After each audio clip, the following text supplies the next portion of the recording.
Hey Lit class, so we're going to be reading chapter 7 of Little Pear.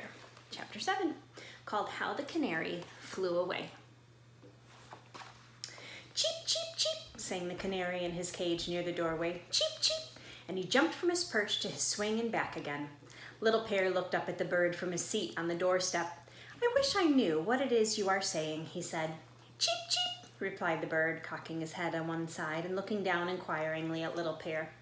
He is talking to me, thought Little Pear, and he got up quickly and tugged a stool over to the cage and climbed up on it so that he could see the bird better. What are you saying? He asked. Are you hungry?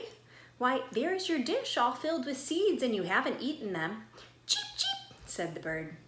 Perhaps he is thirsty, thought Little Pear, and he looked in the other dish too. But no, there was plenty of water there. There can be nothing the matter with you, foolish little bird, said Little Pear severely. You have food, and you have water, and you have a beautiful cage. But the canary said, cheep, this time so sadly that Little Pear knew that he wanted something. The sun was shining brightly, and it was nearly summer. The fields around the village were green with growing vegetables. Little Pear climbed down off the stool and stood in the doorway. He looked across the sunny courtyard and through the open gateway to the world outside.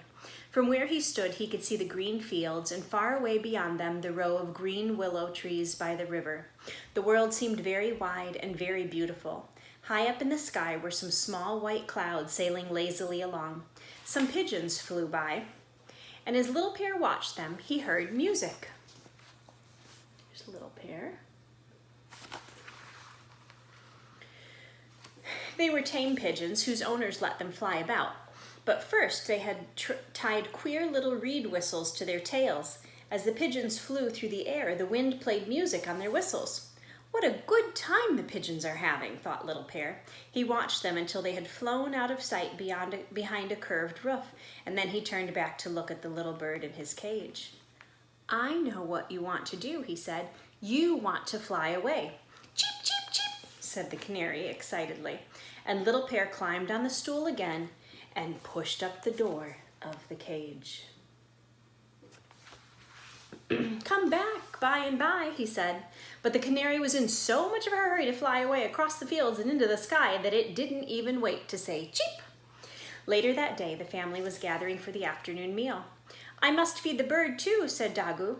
But when she looked up at the cage, she saw that it was empty. Oh, where has our canary gone? She cried. He flew away, said Little Pear. You naughty boy! Did you open the door of the cage?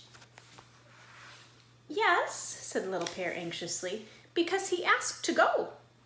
Will he ever come back to us? Asked Urgu. I told him to, said Little Pear.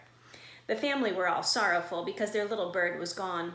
Each day the children looked at the empty cage and watched the sky to see whether the bird was flying back. When one day their father came home with a brand new cage with a little yellow bird inside it, the children jumped up and down with delight. Cheep, cheep, cheep, the little bird was singing. He did come back, cried Little Pear. It's the very same bird, cried Urgu, and perhaps it was. And that's the end of chapter 7.